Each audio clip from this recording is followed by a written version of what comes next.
Today on the topic show, Vivek on 10 million illegal immigrants crossing the border. The North Face will give you 20% off if you take a racial inclusion course and admit to having white privilege. Ron DeSantis DEI firing goes viral. Budlight beer made with rice actually flops. Who would have thought? Abercrombie Fitch CEO, they're on a path for $5 billion in sales. Temu advertising near $2 billion in 2023. And Victoria's Secret stock, well, it crashed pretty bad last week, going down as much as 30% in a single day. All of that and much more on The Topping Show.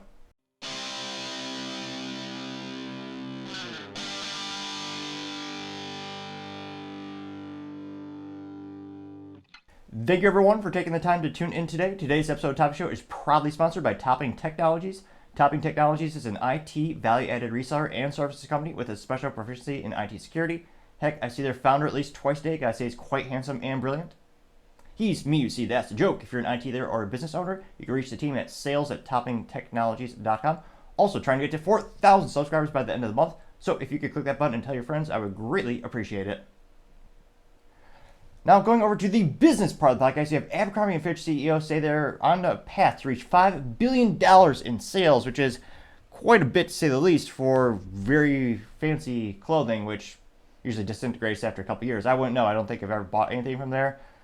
I don't know. When I was a child, they used to be the one where kind of the cliche, the quote-unquote cool kids would shop there, and they would spend hundreds of dollars on blue jeans made in China. And truth be told, the people working at Abercrombie & Fitch were always top-notch in terms of attractiveness. They knew the demographic they were going after. However, they're less and less attractive. It seems to be a decrease in the attractiveness of Americans. I don't know who is that's because the gyms aren't working and the food supply is just total trash, but our waistlines seem to be expanding exponentially. Now, Abercrombie and Fitch, let's pull up their stock right quick. They've been around for quite some time. Now, in terms of their stock is done, what's a nice word to say, magical, phenomenally good. In the past, let's do the 5-year trend. So in the past 5-year trend, their stock has gone up 381.51%, which I would have never guessed given what I previously thought about the company and their old business model and their old target demographics, because again, there are less and less of people in their old customer base. Now, in the past year to date, they're up 345.85%. Again, currently, by the time this video is rendered and published, they'll probably change a little bit because it's a stock, but currently trading for $123.41 per share. And it looks like they do not pay dividends, so not much of a reward, or they don't really give you an incentive to keep the stock, except for, eventually when you sell it off. Now, in terms of the year to date, granted it's only been about one fiscal quarter, they're up 35.63%. Past 6 months trend, it's gone up 131%. 1 month is up about 15%. Interesting enough, last week went down around 6%, so a little short-term loss there. But they are doing fantastic, to say the least. Now, when asked for additional comment, this one of the first ones comes from, or first areas to cover it was Brian Sozu over at Yahoo Finance, which a little bit of nostalgia right there, since Yahoo used to be bigger than Google back in the day. Which, again, never underestimate the competition. And then when someone says they want to buy you out for $44 billion, probably should say yes. They didn't, and then I think Microsoft offered them $44 billion, and they subsequently sold for like a tenth of that. I believe Verizon bought Yahoo, and then truth be told, they've been bought and sold a couple times. Now, it looks like their sales have been, of course, increasing, and the main question they're asking CEO Franz Horowitz and his team is if they can keep up with the good times, or you think their sales are going to go down in 2024, aka this year, because of all the uncertainty with the economy and the election, which is a ripple effect that is affecting darn near every industry that I've seen.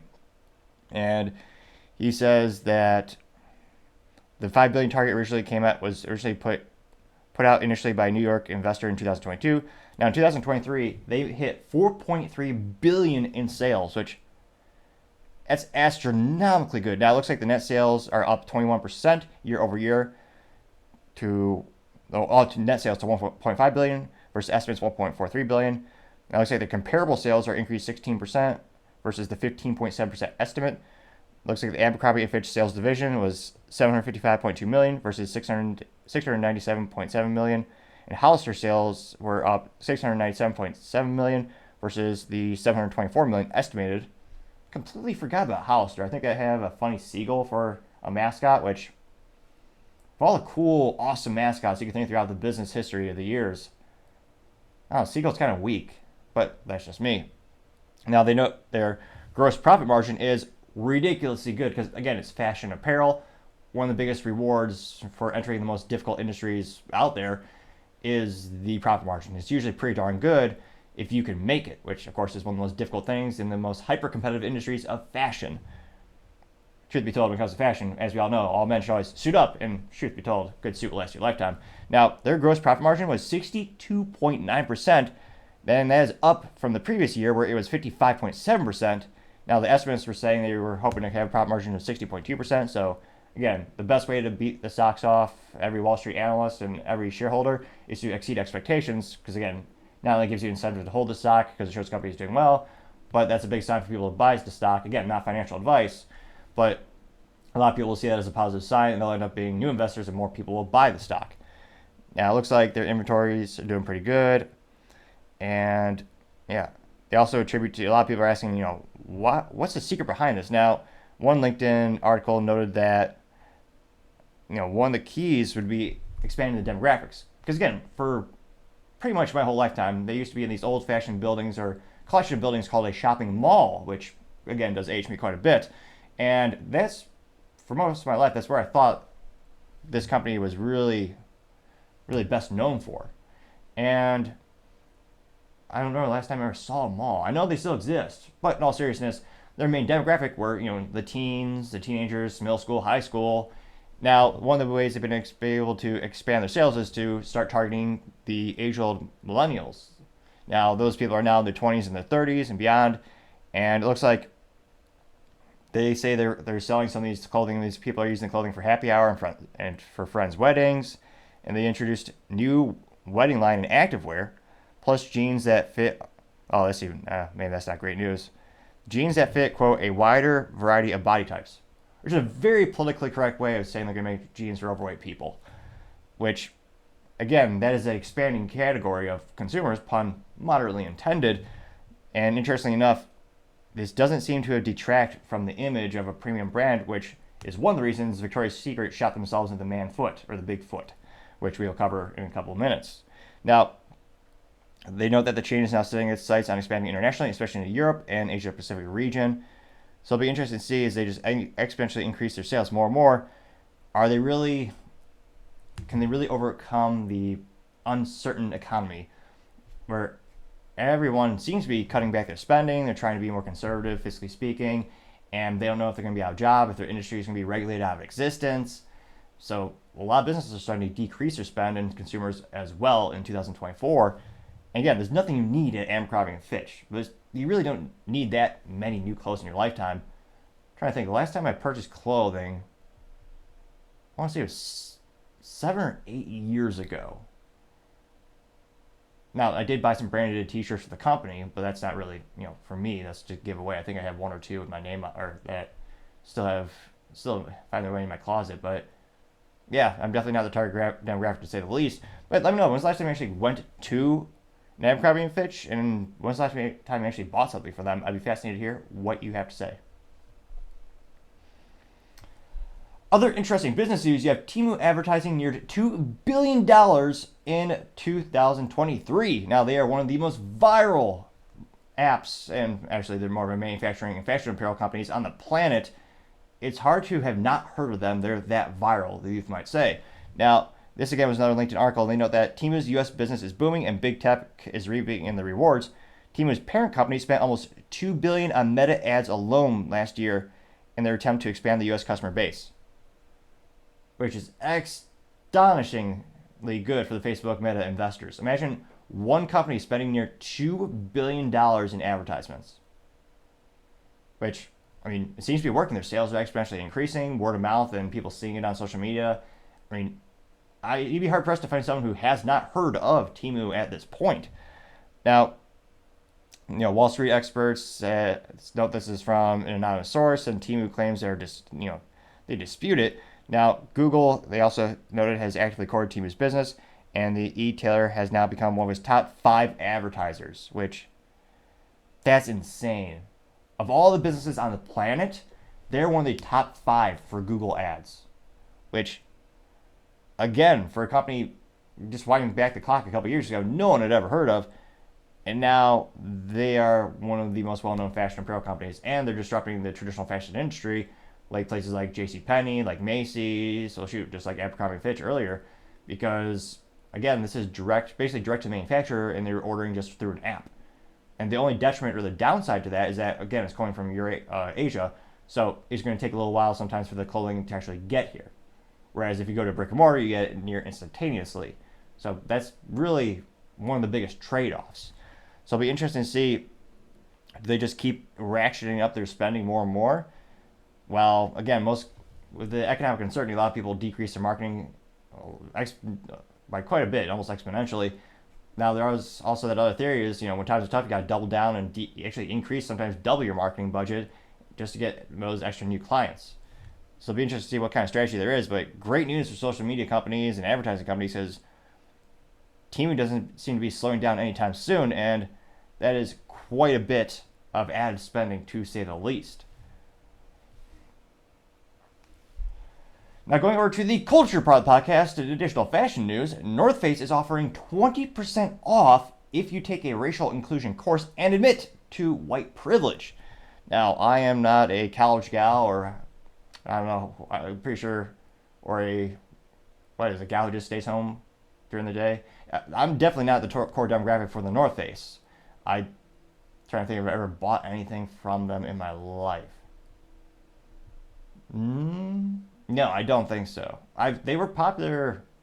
I think some folks wore them in college back in the day. Nevertheless, I'm definitely not their target demographic. And they claim to be an outdoors rugged brand for climbing mountains, though I would love to know what the percentage of people actually purchase those materials and those clothing actually go on expeditions. But nevertheless, that's kind of the whole marketing shtick. But they have becoming more and more known for their social activism and coming out with controversial statements and policies like this. Now, one of the first people to report on this was James Esses over on X Twitter.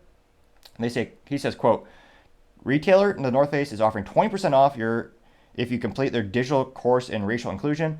Customers are told that white privilege grants access to the outdoors and warns others are excluded from the outdoors because of racism. Unquote. Woke capitalism at its worst. I got 1.9 million views and 11,000 likes. Now, going to the actual advertisement from the North Face, it is quite long and boring because there's not a lot of pictures, but nevertheless, North Face says, quote, allyship in the outdoors, a digital course about racial inclusion created by the North Face. Members completing this course will get a 20% promo code to use online. The outdoors are created for everyone, or are they? Created for our members, our global XPLR Pass community, allyship in the outdoors aims to inspire all of us to reflect, to check our white privilege, and play our part in creating more equitable outdoors. They can, quote, unquote. Now they continue on page 2. Wow, they even have now, in terms of marketing, they do, in terms of your course completion percentage in the allyship course, the little indicator is in fact of a person with a walking stick. Which, okay, that kind of makes sense in terms of completing a course. That's not brand, but the rest of this is not. Now, they continue saying, quote, let's sum up what you heard in the stories. Privilege can give access to the outdoors. That means some people can enjoy the outdoors that they inherit from birth and or accumulated over time. For example, aspects of identity that can give privilege relate to race, religion, gender, wealth, sexual orientation, ability, or citizenship status. In this particular context, we refer to, quote, white privilege, unquote, meaning that your race and skin color can give you access to the outdoors when others can be excluded because of historic, enduring racism and biases, unquote. Now, they actually bolded and underlined the word racism, so they really wanted to be bombastic and highlight that one note. Now, they continue saying, quote, white privilege, however, does not imply that white people have not or cannot experience struggles in life. It means that any struggles that a white person has faced or may face is not related to the color of their skin, unquote. Which, again, I know history books have collected a copious amounts of dust throughout the years, as unfortunately less and less people read them. But pretty much every race, including white European people and white people in general, have experienced some type of discrimination due to their skin. And again, what does this have to do with the outdoors? I've never heard anything so ludicrous as the fact that they're implying that the outdoors inherently, you have your white privilege allows you to go outdoors easier.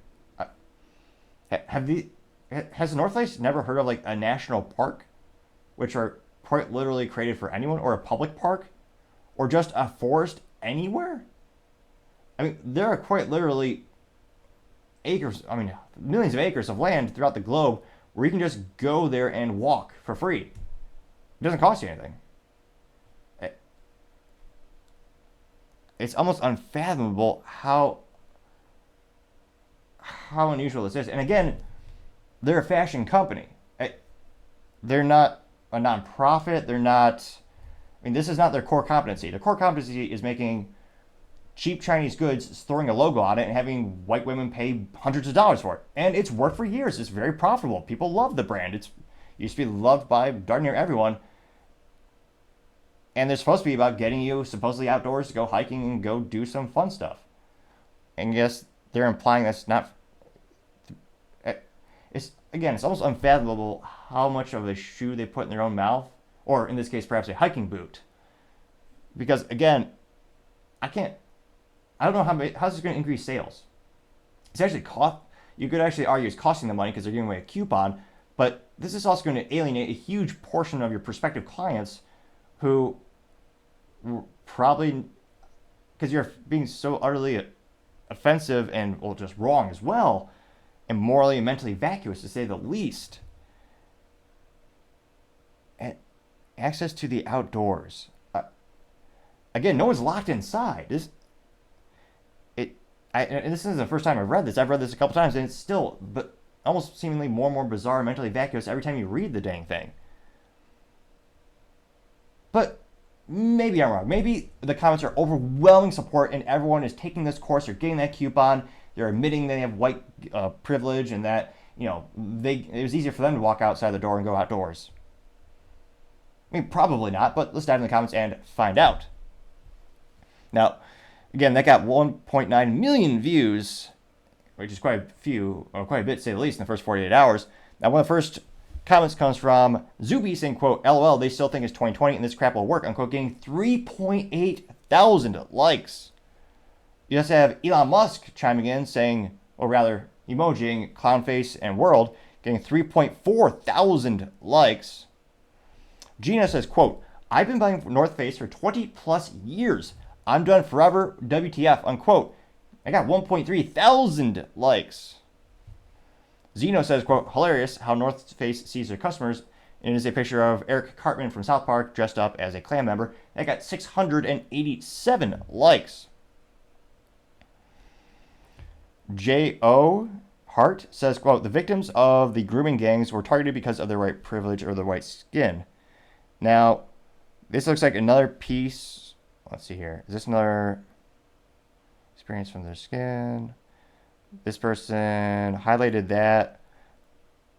They highlighted the part of the North Face training about white privilege and then juxtaposed it with an article about someone being quite literally, so I'm trying to make this moderately family friendly, but a white gal who was, they said white slurs against her and then they beat her and then they took advantage of her in the worst possible way to prove to the point, because again, yes, people are discriminated all the time in terms of, white privilege or being white. It's not just one way. And again, that also has nothing to do with the outdoors. Now, that got 866 likes for that particular comment. You have Isaac Segler saying, quote, gee, and I thought the North Face was in the business of selling overpriced outdoor clothes, likely made by slave labor in China, not the hectoring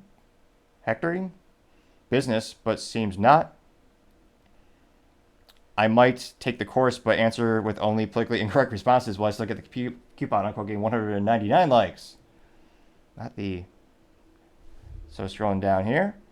Lee Hilton says, quote, I wonder how it will affect their business if all white people stop buying their products, unquote, getting 261 likes, which, yeah, that's a fair question. I can't help but think it's not just going to be a single digit drop in sales if they were to completely alienate that group of people. Now, that being said, perhaps again, maybe their core demographic is the white ladies who love this stuff. Because if you look at the breakdown from a cultural perspective and kind of buying habits and kind of who's buying into those types of ideologies, there are people in the United States who will agree and they will do business with North Face because of this. Now, the question is that going to increase their sales enough to offset the lost sales from the people that they are alienating so effectively? Now, Sushi Kanari, now this person says, if I do the training, does that mean that a North Face worker in Bangladesh will get paid an hour gets to go hiking this weekend? Getting, unquote, they got 897 likes. The social distancing champ says, quote, I'll never buy anything from the North Face again, getting 149 likes.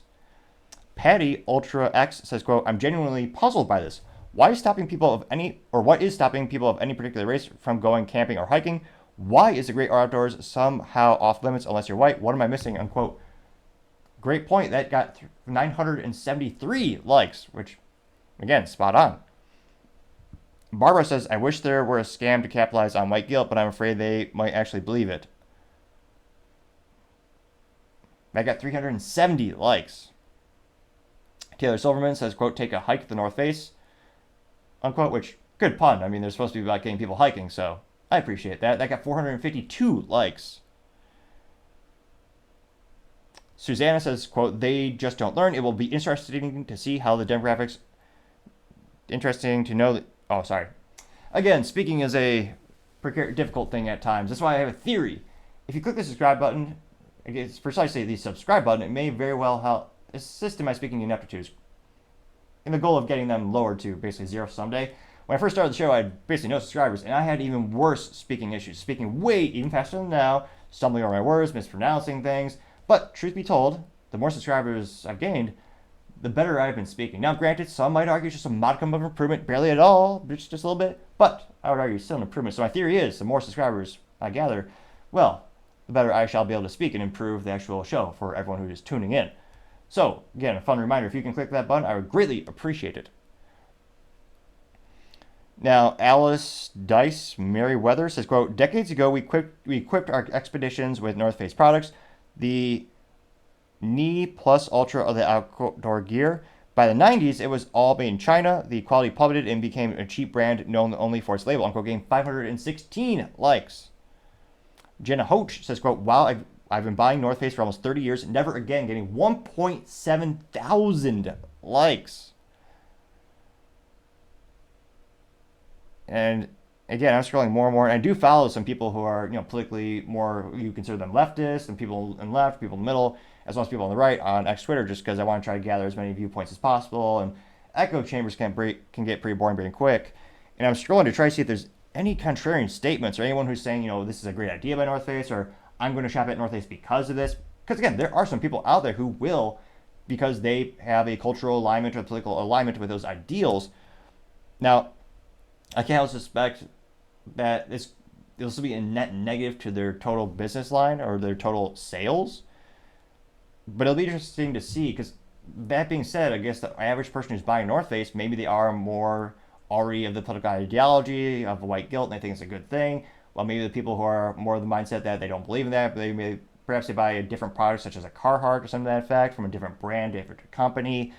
So it would be fascinating to see if you had access to all of that data to see the actual demographics of who buys the North Face gear. But because of what I suspect is their base demographics, I don't think we'll see a big boycott like Bud Light. And again, this also, as far as we can tell, they're not targeting children, whereas Bud Light, they actually hired Dylan Mulvaney, paying this individual $185,000 to pitch beer to children. Because again, the average demographic or the average age of the person tuning into Dylan Mulvaney was about 15 years old. So I don't think this is going to be like a Bud Light boycott by any means. I suspect some people might boycott it. It's also a more, we joke because it's near disposable in terms of some of the quality of some North Face gear, but it's a more durable product than a beer or a beverage where some people will buy beer once a week because you consume it, you throw it away.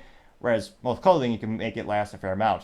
As we all know, men should always suit up, and this suit will last basically forever, as long as they take care of it. So let me know in the comments, do you think this will be a huge boycott? Do you think it'll probably just blow over? Maybe they affect their sales by 1 to 5%? And when was the last time you actually bought a North Face or went to one of their stores? As always, it'll be fascinating to hear what you have to say. Other interesting cultural news, you have Bud Light Beer Rice tweet. Well, it flops, to say the least. Now, this comes specifically for the Anheuser-Busch company's profile on X Twitter, whereas, most of the ratio tweets are from the Bud Light profile, because, again, that's the brand that got hit the heaviest, losing between 30 and 50% of their sales after the brilliant VP of Marketing, Alyssa Heiderchild, she decided the brand was, quote-unquote, too fratty, and that she wanted to actually, pay Dylan Mulvaney $185,000 for them to lose $1.4 billion in sales, which, incidentally enough, is as far as I know, the largest negative return on investment in business history for a marketing campaign. Perhaps the only one would be worse if the company went out of business, like the Osborne effect for the computing company. A fun story for another time. Now, this comes from Anheuser-Busch profile. They say it's a picture of a man. Crazy enough, they're going back to their old demographics. Is a picture of a white man, which in terms of customer demographics, in terms of advertising, you're seeing less and less and less of that as, well, not just demographics in the United States change, but a lot of the marketing companies want to kind of double dip or decrease their they think they're making their marketing more efficiently by having multiple different demographics in the same advertisement, because, again, that way you can hit multiple demographics with just one budget of one advertisement. So I understand the logic behind it, and I think in some cases it does work. Now, incidentally enough, it has a picture of the man. Talk about marketing fail. So he's wearing, as we all know, men should always suit up. He's wearing a polo, but, I mean, he doesn't have I'm surprised he doesn't have any logo on his lapel. So apparently this is about a farmer, but we'll read the tweet. It says, quote, "Did you know we're the largest end user of rice in the U.S.? And we source it all from American farmers spending more than $150 million on approximately 20 million local grown bushels every year. Cheers to our rice farmers and all 65,000 Americans who bring our beer to life. Hashtag that's who we are," unquote. Unfortunately, more like hashtag that's who you were, unquote. Well, quote from me, pun obviously intended. And again, I thought that was an insult for decades. Like, I thought people would joke around cheap rice beer. Like, I always thought it was, American wheat and all that kind of stuff. Don't get me wrong, I know we grow rice in the United States, but I always thought that was an insult. I didn't know it was an actual real thing. Granted, I'm not much of a drinker. Truth be told, if the occasion sometimes calls for it, I'll enjoy a spirit from time to time. And again, if this is a farmer, he's standing by some silos. Why doesn't he have a logo or a name on his lapel? Does it even work? Because, again, they're portraying it like this is a farmer. And again, if it's a family farm or a business farm, I mean, imagine the opportunity to have your name or just as simple as your name on a lapel, where you can say, hey, this is my family farm, we've worked for X amount of years. It'd be good emotional rhetoric. It'd be much more of a compelling advertisement because you're getting a direct connection to a real person.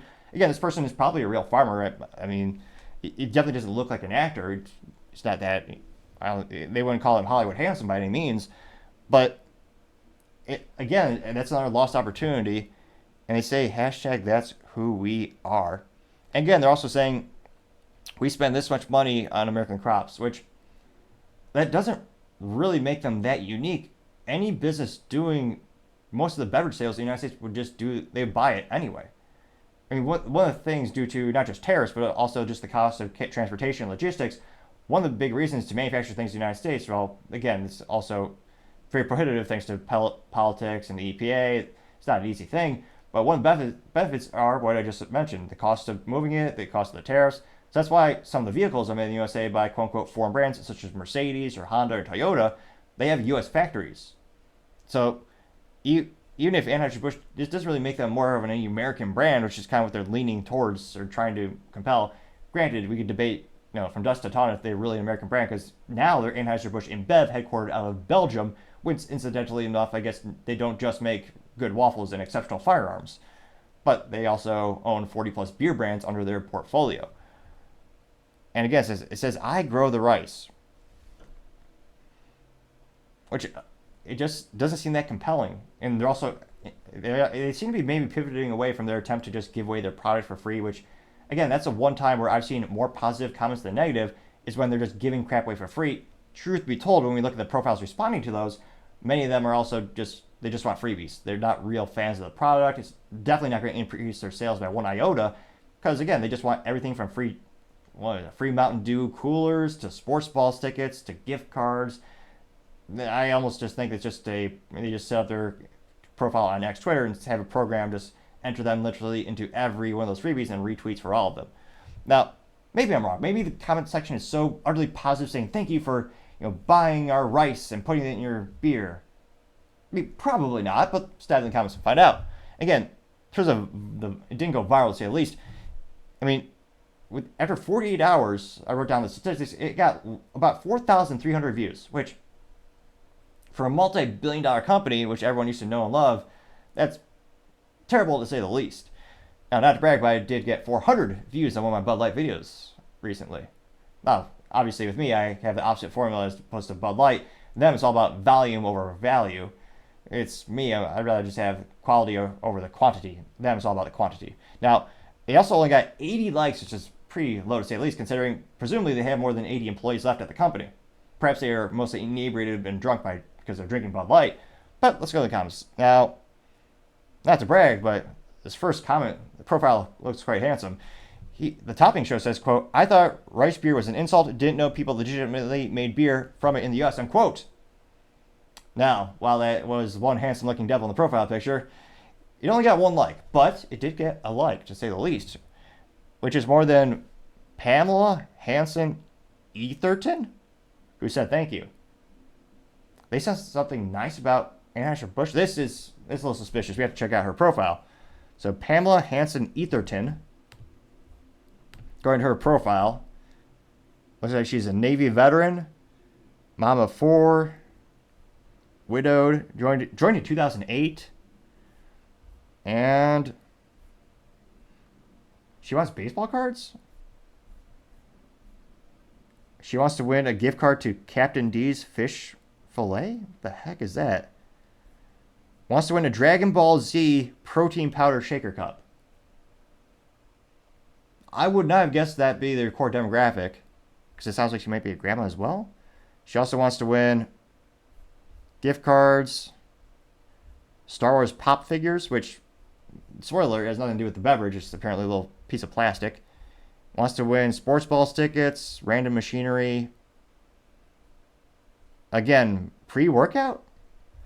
So, again, allegedly it's a real profile, and they did say thank you. Now, perhaps Anheuser-Busch, InBev, maybe the social media team, again, maybe they're perhaps inebriated. They didn't like her comment. They also didn't respond to her either. Which, again, how could you miss out on both of those? It's 2 strikes, Anheuser-Busch or Bud Light. Ridiculous. Now, someone by the name of Cher replied with, what is this? I forget what is the Moshi Moshi cat? The little cat saying thank you and having hearts. Cher, is that thankful? Does she own a farm? Let's check Cher out. Not the singer. We would never check her out. I don't want my eyes to melt like in the Indiana Jones film. That would be horrifying to say the least. Or is it Madonna? Whichever. Now, Cher, I don't want to say she's a liar. Well, she did say thank you to Anheuser-Busch, and her profile says Canadian expat living in the beautiful city of Chicago. She's drunk. I mean, I've been to Chicago. I grew up in the Midwest. I mean, I don't know how many people are realistically calling it. She did apparently join in 2014, and she wants to win. Oh no, she's brainless. Well, she lives in Chicago. There's a caveat there. Mentally vacuous is nicer, I think. She wants to win everything, so she's retweeting for AC/DC tickets, which good band. She wants to win something for Junior Dale, some fashion thing. She wants to win some type of scam where it's like a medical device you strap to your knee. She wants to win a gift card. She wants to win, what is this, Angry Orchard, which, spoiler, I'm pretty sure, I think that's owned by Samuel Adams, which is headquartered out in the Northeast. So she wants to win Angry Orchard. She wants to win a custom PC.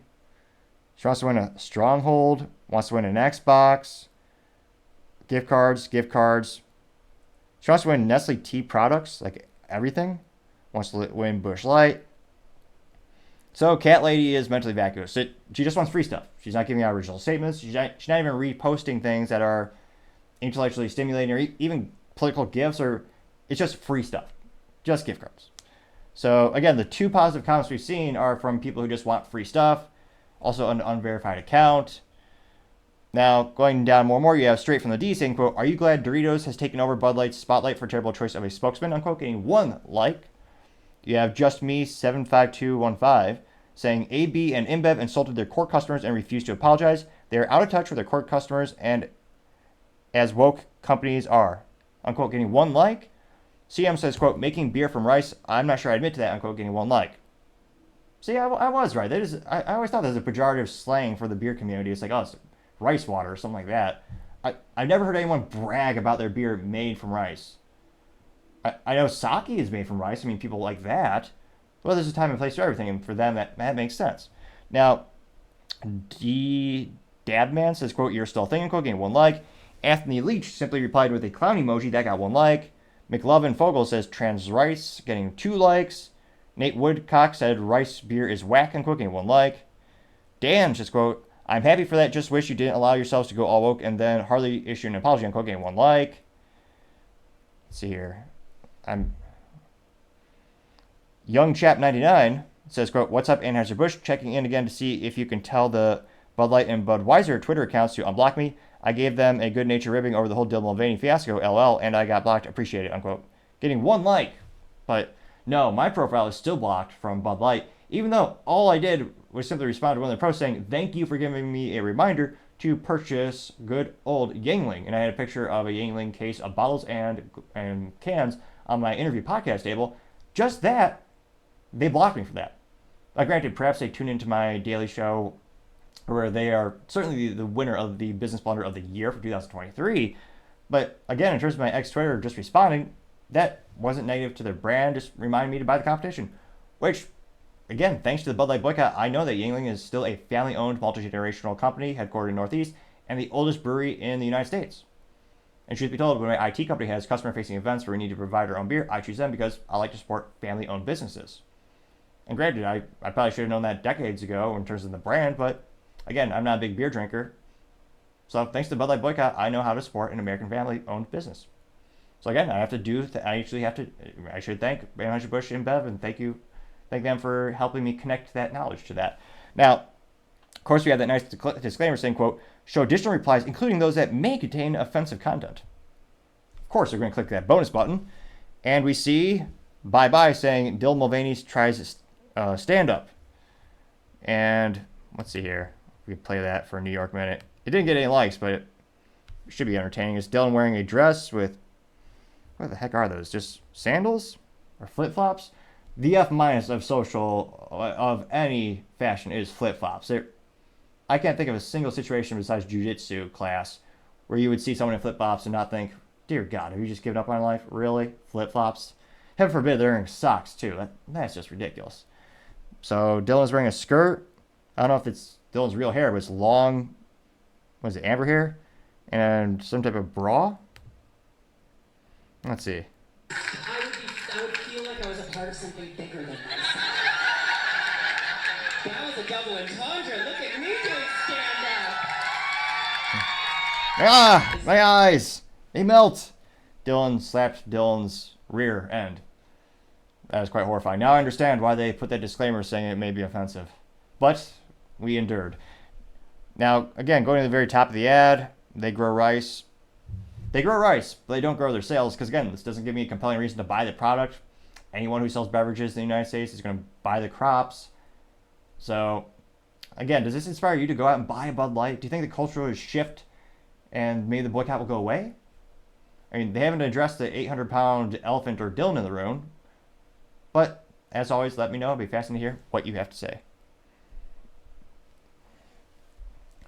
Now, going over to the political part of the podcast, you have Vivek, 10 million illegals crossing tweet going viral, to say the least. Now, this comes thanks to his ex-Twitter profile, and Vivek says, quote, 10 million plus have crossed the border illegally since Biden took office. That's more than the population of most U.S. states. Combine that with weak voter ID and liberal amnesty laws, and that creates a massive structural advantage for Democrats in elections, which is obviously the point, unquote. And for him, that went not as viral as usual, but pretty effective, getting a little under 400,000 views and 15,000 likes.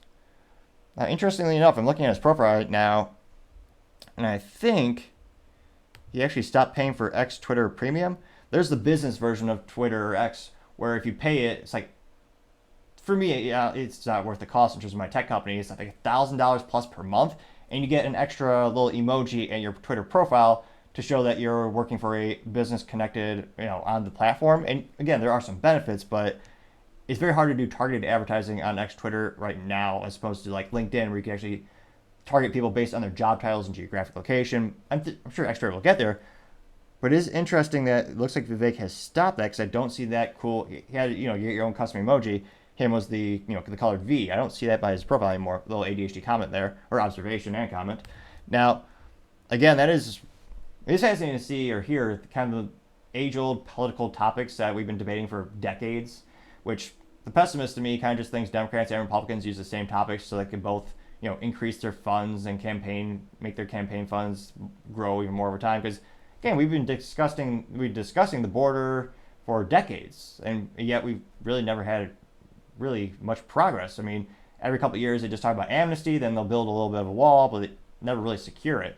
Though it is interesting to see U.S. government's priorities when you spend about $200 billion to Ukraine to have them defend their border, and yet we don't defend ours. It's fascinating to see the priorities of the government. Now, again, I suspect immigration is a very hot topic. It's also very polarizing for some people. So I suspect there'll be some pushback and some contrarian statements below, which maybe that's why he didn't get as many likes as usual. But let's dive in and find out. Now, Paul Zazupa says, quote, Democrats want the illegals also paid their populations also to pay. Oh, sorry. Again, enunciation and speaking is not always easy. However, if you click the subscribe button, I think it may very well assist with my speaking ineptitudes, aka decreasing them.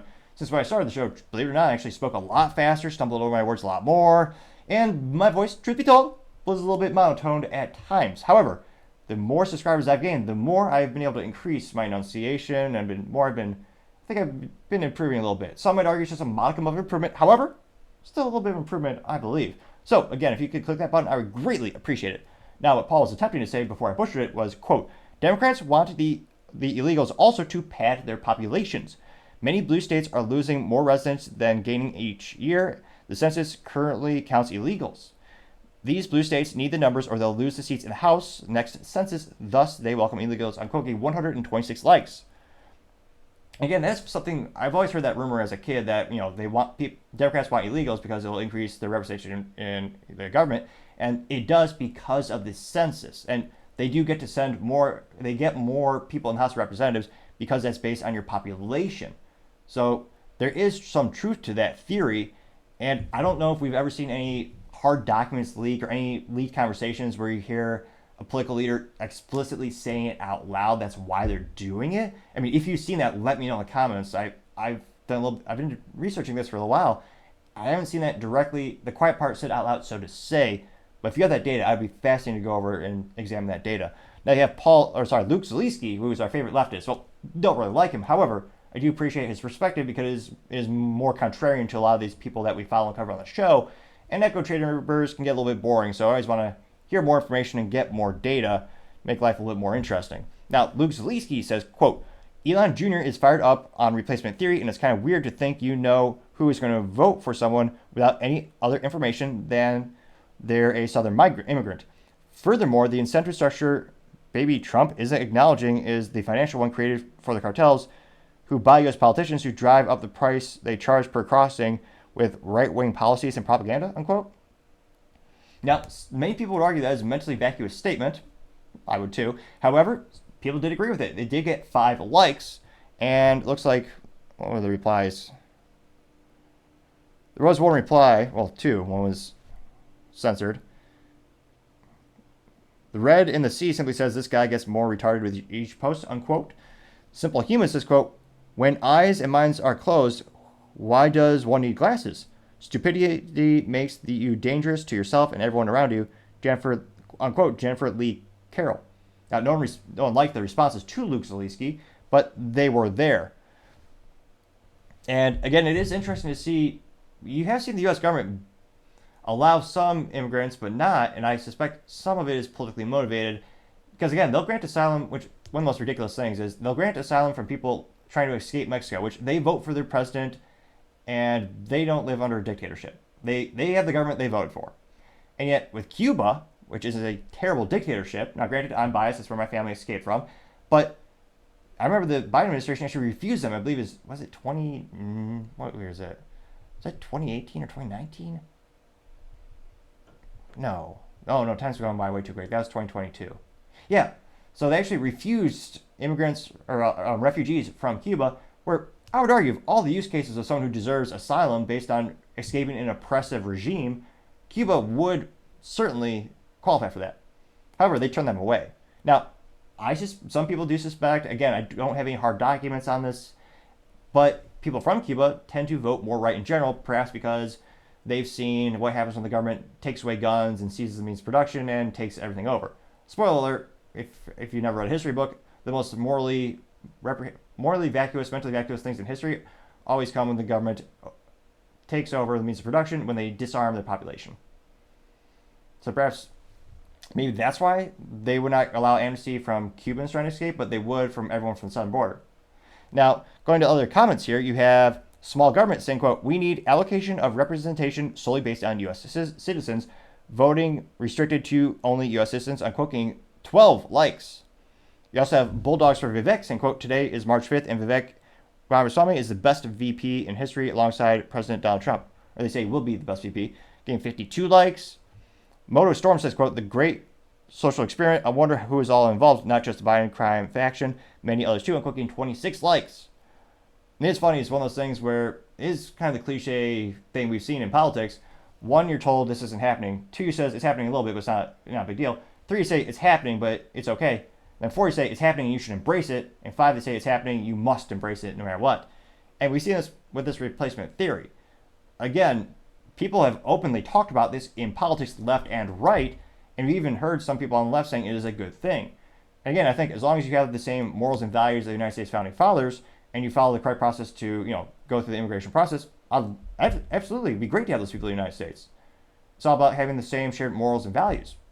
Doesn't matter where you come from, as long as you come here properly through the immigration process, which I also do think we need to streamline, make more effective, and scrutinize and prioritize who's coming here. But nevertheless, that's another replacement theory where it's funny, but then if someone mentions it, then they'll say, "Oh no, you're crazy." But there is video of politicians saying it out loud. So it'll be interesting to see. Again, I think this is going to be one of the biggest, most viral things. One of the biggest topics on the upcoming election is going to be immigration and the economy. And the candidate who actually come out and actually bring stability to those situations and resolve the situations, I suspect those are going to be the ones that the people will overwhelmingly vote for. So it'll be interesting to see as this hot topic continues to develop, what is the most effective way to resolve it, and who brings those options and ideas to the table. Let me know, do you think this is going to be, if anyone's going to maybe revamp the census so that they are not counted, so you actually don't get to send more people to D.C. based on them? I mean, a lot of people thought that's how it should be by default. I was pretty shocked when I first learned that, in fact, it wasn't. But let me know what you think. As always, it'd be fascinating to hear what you have to say. Other interesting political news, you have Ron DeSantis DEI firings going viral. Now, again, the question is, where was this Ron DeSantis 6 to 8 months ago when he still had his futile attempt to run for the Republican nominee for president? Again, he seemed to shoot himself in the high-heeled boot with a .50 caliber sniper rifle because it was one of the worst campaigns I've seen in history. I mean, if you look at the poll aggregator, he started off around 33%, only about 10 points below Trump. And yet, throughout a whole year, it was like a bad stock. It just went lower and lower and lower, and he ended around 13%. So it was a myriad of bad marketing, bad advisors, listening to a lot of bad advice. And the fact that their marketing was so poor, it was almost worse than the Chevy SS, which, if you wind back the clock a couple of years, that was one of the coolest cars GM ever imported from Australia. It was a 4-door V8 stick shift performance sedan with big old Brembo brakes. It was a marvel of engineering, and it was a fun car. They basically had no advertising, so of course it failed in the United States when they subsequently imported it. They also called it the Chevy SS, which is confusing because for every other GM vehicle in the Chevrolet portfolio, that is a trim line. So if you wanted the top, top speakers, top performance, you'd buy like the Camaro SS. Then they decided to come out with a vehicle called the Chevy SS. So that was the Ron DeSantis of cars. It was a great product, did a lot of great things, but terrible to no marketing, and just fell flat on its face. I think same thing for DeSantis. I mean, he said the wrong things all the time, and he didn't go on any podcasts. He didn't do any real aggressive marketing, it seems. And again, how he didn't have a simple thing. The ideas for these politicians, like for these political campaigns, I've heard more better original ideas from podcasters than the actual DeSantis campaign staff. Perhaps they're inebriated because they're drinking Bud Light, but the fact that Ron DeSantis didn't have T-shirts and mugs and everything that simply says something like DeSantis does, and have like 2 to 3 bullet points of successful things he'd done in Florida, because again, he had a good track record. He did some great things for the state, great things for businesses, and yet it's just terrible marketing. The fact he didn't have a T-shirt or something that says DeSantis does is beyond me. But nevertheless, now, DeSantis actually tweeted this from his X Twitter profile, and again, he's more viral than ever. His average tweets during the campaign, he's getting between maybe 75,000 to 200,000 views on average. Yes, he did have his outliers, getting a couple million a few times, but overall, it's still fairly lackluster to say the least. Now, he's actually responding, or he did a retweet. So this is the original retweet from Florida's Voice, and Florida's Voice said, quote, "Breaking: University of Florida fires DEI staff as part of a statewide crackdown on the ideology being funded by taxpayers in higher education," unquote. And DeSantis responded, and he tweeted, "Florida is where DEI goes to die," unquote. And for him, this went ridiculously well viral. It got 1.5 million views and 32,000 likes. Which begs the question, where was this 6 months ago? Because politically speaking, DEI, or diversity, equity, inclusion, is one of the hottest topics in business and politics and culture. I mean, the lawsuits, the legal ramifications, the business hiring structures is a huge topic. I mean, it's also become a multi-billion-dollar industry with people supplying trainings and staffings based on it, and political messaging and advertising. It's a huge, politically, I think, polarizing topic as well. And this is an easy slam dunk for Ron, because again, people on the right, I would also argue a lot of people in the middle who think people should be traded based on actually things they can directly control, like their effort, their results, not things they cannot control that they are inherently born with that they cannot change. Though it is 2024, people would probably argue you can change it. But nevertheless, this is one of the best tweets he ever had. And all he did was just respond in 1, 2, 3, 4, 5 letters and 3 periods for suspense. He did a ... which I kind of appreciate. But yeah, where was this? And I suspect most people in the comments will say, probably agree with me, asking, where the heck were you, 6 months ago with this? And they'll probably just give him accolades for saying, hey, you're a great governor. And some people will probably say, yeah, you probably just should just kept doing that. Now, he is termed out, so he can't run for governor again, which, again, a lot of people are speculating maybe that's why he felt he had to run. But let's have in the comments again find out. Now, Red Wave Press responded, which I would say B+ for marketing. Their profile picture is, in fact, of a red wave. However, there's no printing press, which that would be an A+. If it was a red wave and it was actually falling onto a vintage printing press, which it does age me. Think of it was like an early printer back in the day, although you weren't locked out with, proprietary ink and cartridges so that they could shut you down. But nevertheless, Red Wave Press says, quote, "Ron DeSantis is one of the best governors in America, and it's not even close. He knows how to get the conservative agenda put into place. Follow if you agree," unquote. Getting 270 likes. We do have a contrarian statement right off the bat. We'll make life a little bit more interesting. Ren says, quote, "Oh, look, a governor celebrating the loss of jobs." I'm quoting 330 likes, which is quite a few to say the least. Now I'm curious. Let's go look at Ren really quick. Ren joined in 2019, has 1,500 followers. And it looks like she is a real person. So not just reposting for winning all free care app, from Bud Light cans to coolers to gift cards. But no, it looks like... No. She's so mentally vacuous, she is praising the governor of Illinois. Okay, that kind of gives you a little bit of backstory on her. Wow.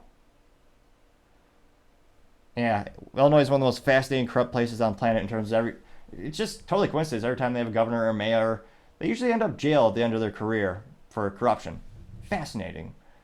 And of course, they have all the jobs being lost, all the businesses leaving, all the crime especially increasing. But I'm told, like the Chicago Bears, they'll be good next year.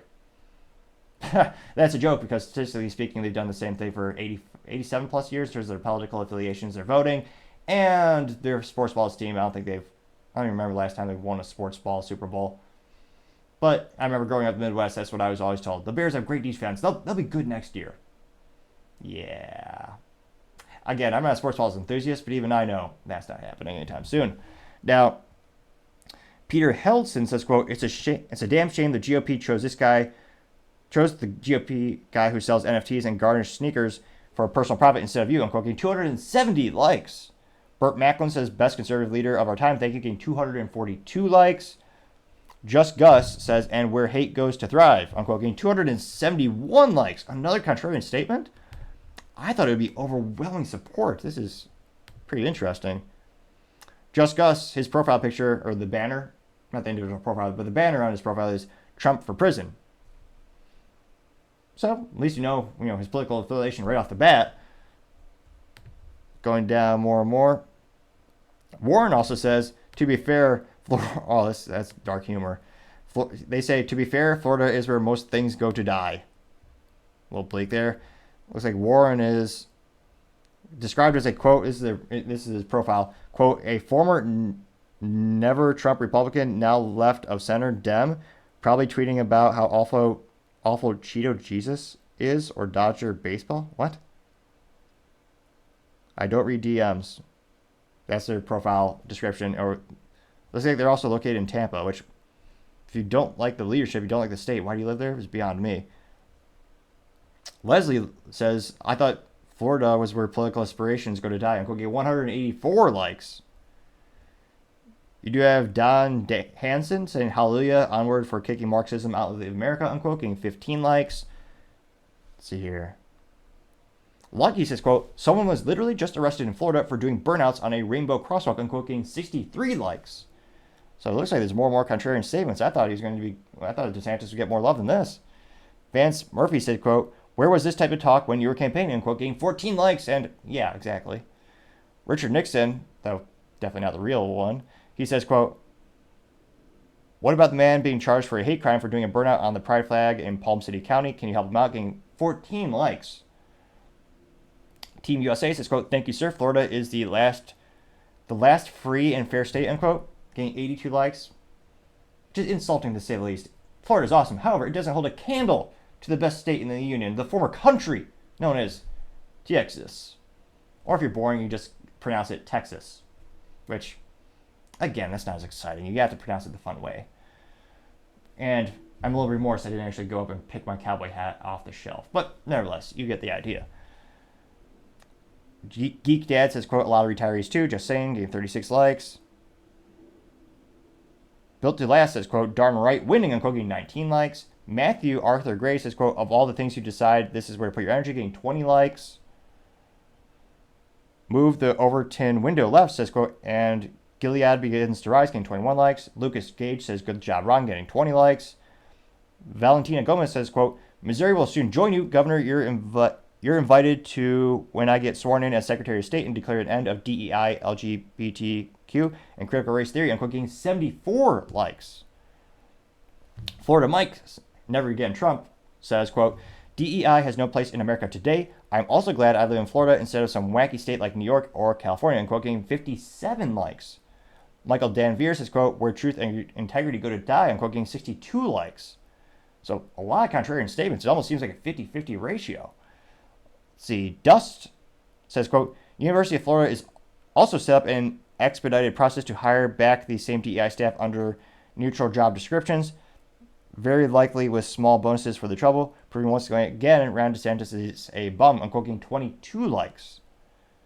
Chris Nelson says, quote, thank you for fighting against this twisted ideology, Governor DeSantis, but more importantly, thank you for winning, unquote, getting 55 likes, which he's won some things, but he certainly did not win the Republican nominee for the presidential election. Let's see. Nian Darthel has a picture of Ron DeSantis sitting on an empty grave that he allegedly dug, and it looks like the tombstone or the headstone says woke, getting 33 likes.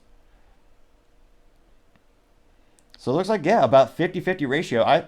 Given his campaign, and well, yeah, I'm actually surprised. I thought it'd be at least maybe 60 to 70% positive comments, but I mean, we went through most of them. If anything, maybe it's 55% negative.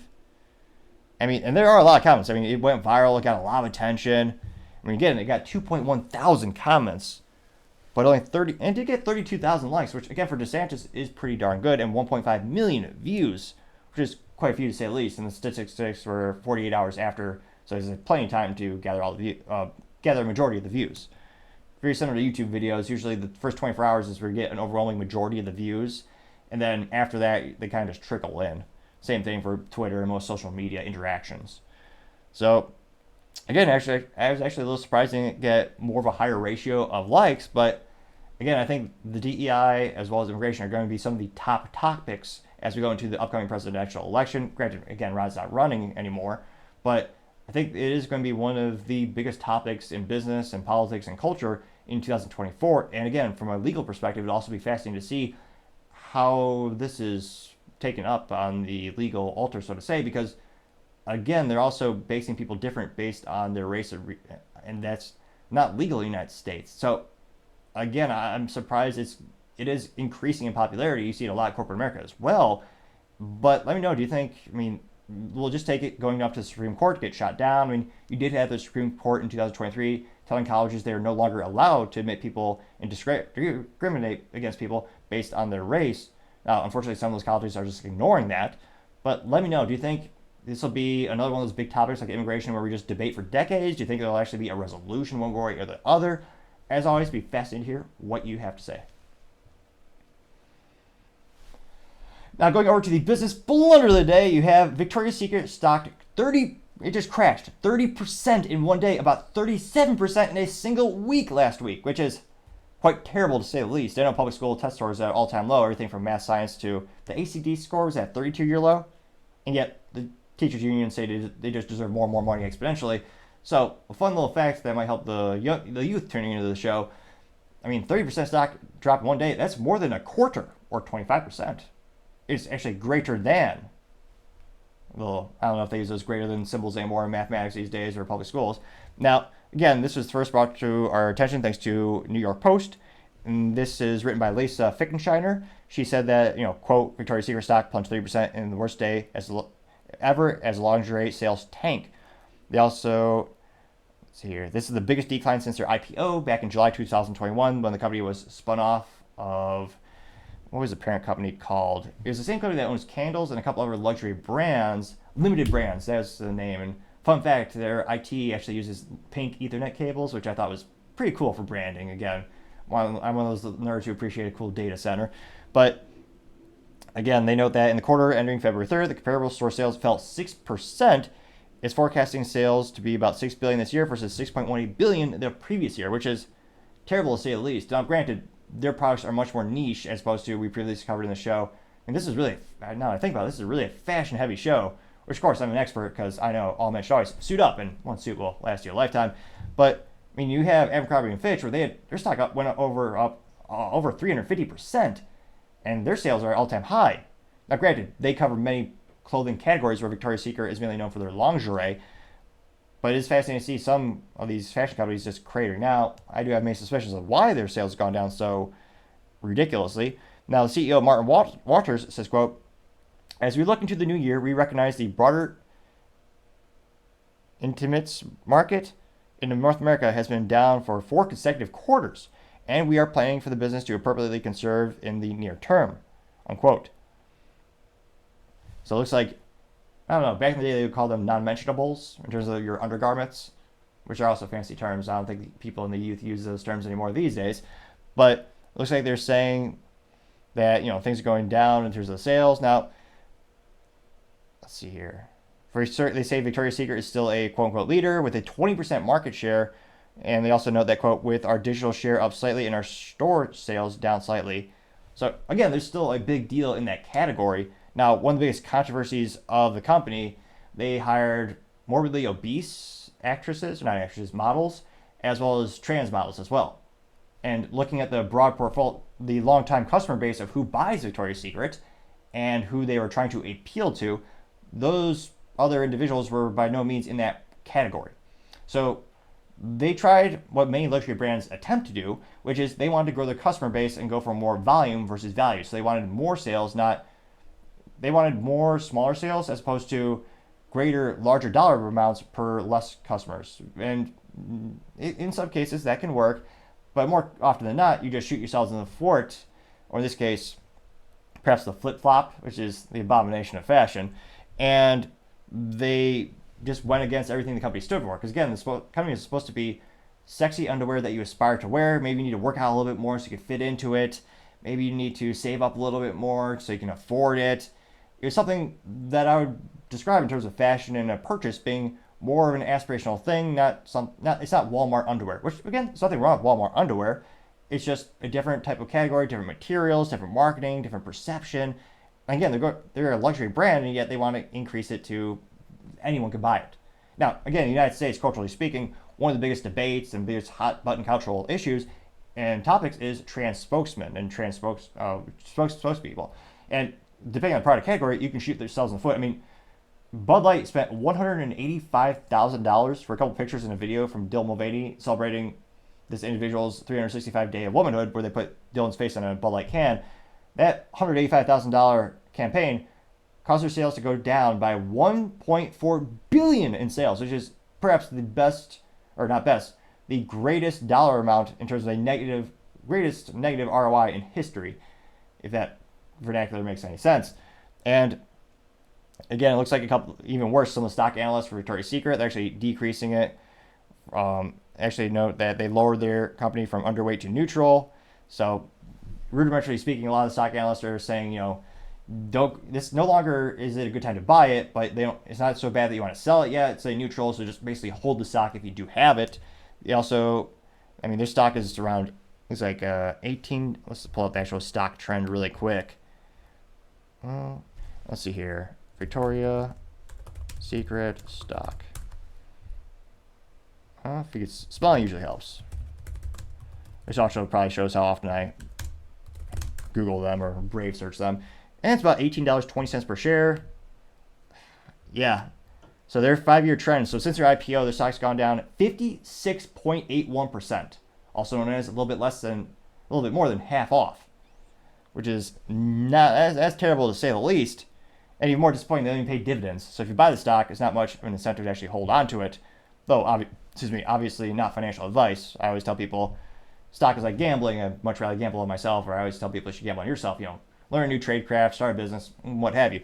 But again, they're trying to sell an overpriced. Well, some people say it's an overpriced. It is a luxury item. No one needs this type of thing. Truth be told, most people never even see you're wearing it.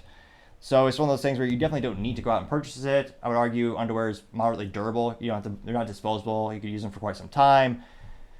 So it'll be interesting to see if, again, it's a tough economy. No one needs this product. Are they able to maybe reverse the trend and increase their sales going into 2024? They did, in terms of feedback from the customers, they're decreasing the amount of advertising with morbidly obese models, as well as I believe they actually stopped the trans model advertising completely. So perhaps they'll regain some of the customers that they alienated from those marketing campaigns. Because I do suspect, in terms of the customer demographics and who's buying the product, more people are of that ideology than the trans ideology, in terms of that's a smaller market share and smaller amount of prospective clients who are going to purchase it. So it'll be interesting to see. But again, having the worst marketing campaign, well, again, nothing's worse than Bud Light, but one of the worst marketing campaigns of 2023 still affecting them and not being able to turn around their sales going down more and more, and their stock is continuing to precipitously drop as well. I gotta say, Victoria's Secret, that certainly is the business blunder of the day. Thank you everyone for taking the time to tune in today. Again, try to get to 4,000 subscribers by the end of the month, so if you could click that button, I'd greatly appreciate it. Also, leaving a thumbs up or thumbs down or a comment is a great way to give me some more additional feedback, letting me know how I can make the show better and better. Lastly, don't forget to take the time to tell your family, tell your friends, tell your coworkers, heck, tell your enemies, tell anyone and everyone. Just stay safe, fight the good fight.